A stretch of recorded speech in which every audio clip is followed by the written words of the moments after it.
Hello and welcome back to the Stronghold. I'm the Magi, and that's right, you saw it right here. The red threat is pretty darn real.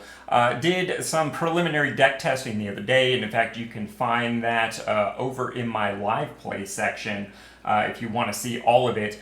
But today I thought we would talk about how to build this deck on a budget. Because really, if you've been following the plan for, well, any length of time here, it's just about a free deck, and there's certainly some ways that as the deck continues to evolve and we're exposed to new cards, we can continue to update this as a very budget-friendly deck. So stay tuned.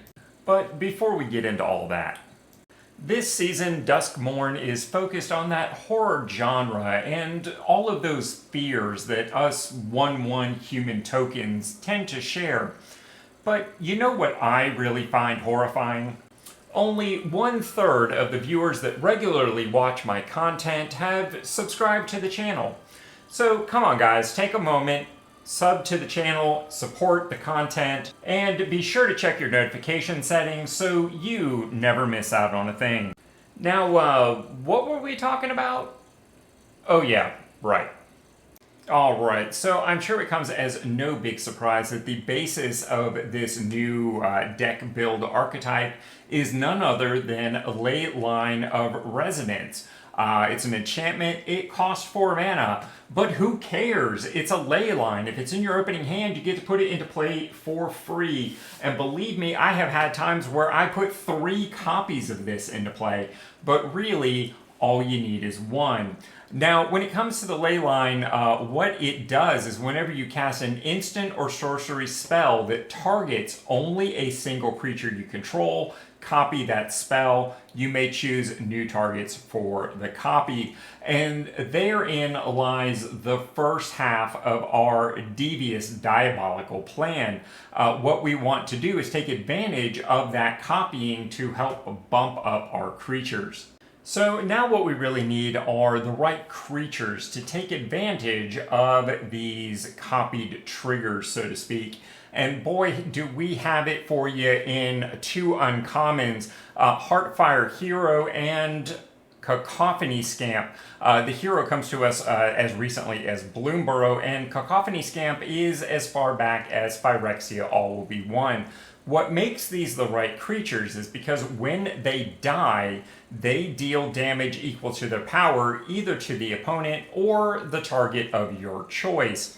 Obviously, pumping these up and then being able to kill them, it's pretty nice. Cacophony Scamp, anytime it hits the opponent, you have the option to sacrifice it with no additional fuss needed. Of course, the cards here are going to change over time. Cacophony Scamp is going to rotate at the end of the year, and it's entirely possible that we see an additional creature like this printed at some point over the course of the next year, or dare we say maybe as early as Foundations, but that remains to be seen.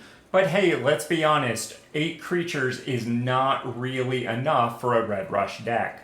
So to fill in those creatures, the first suggestion I would make is Monastery Swiftspear. You're going to want 4 copies of this in your 1-drop. Not only is it hasty, it's got prowess, so it's going to love when you start casting those additional spells.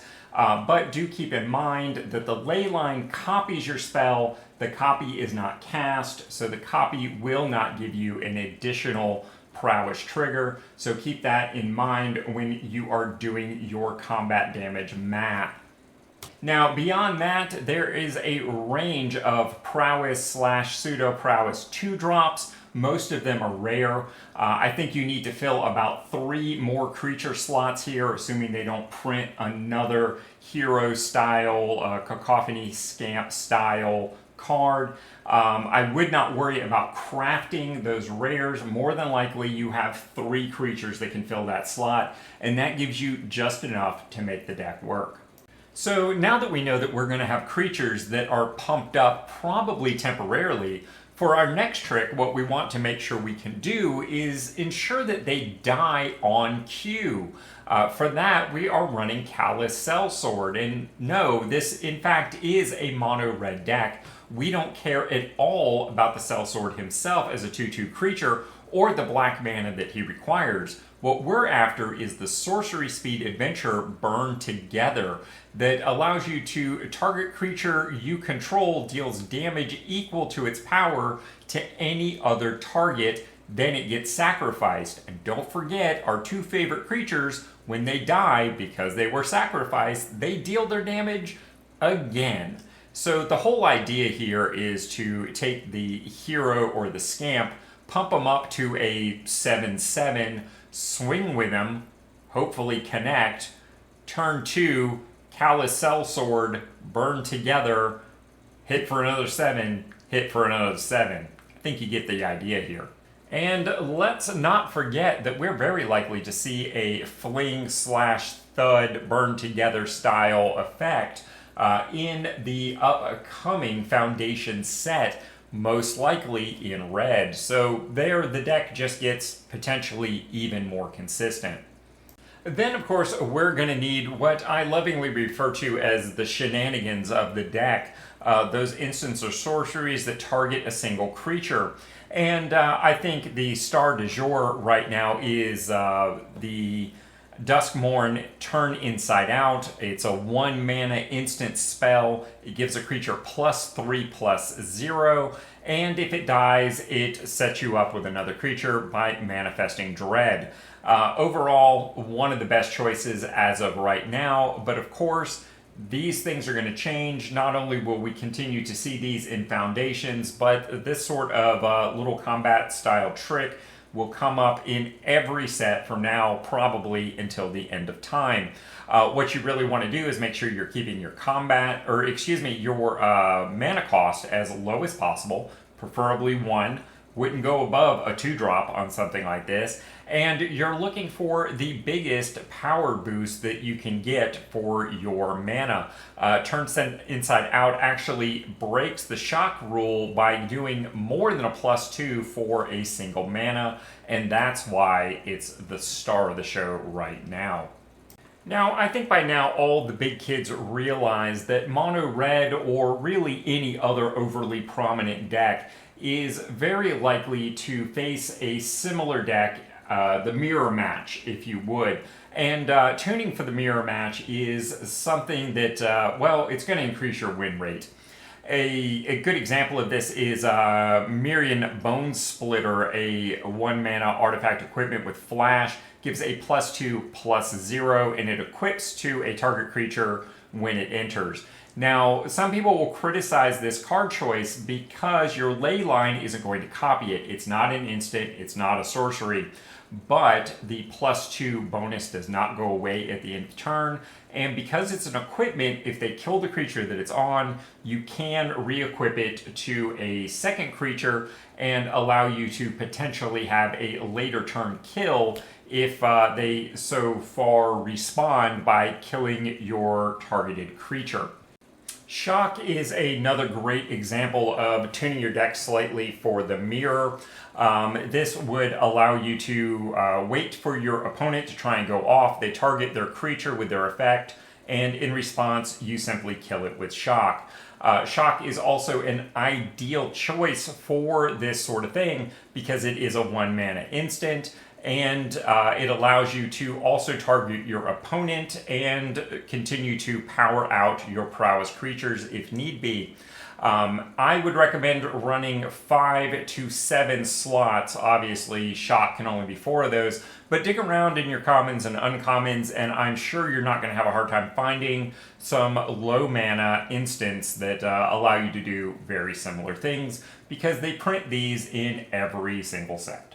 Now, believe it or not, a deck like this with such a very low dedicated mana curve can run very easily as few as 18 lands. And if you've been paying attention, that is in addition to 15 creatures, 8 utility pieces, those are your 4 ley lines, and your 4 fling spells. roughly 7 pieces of removal to allow you to tune for the mirror match.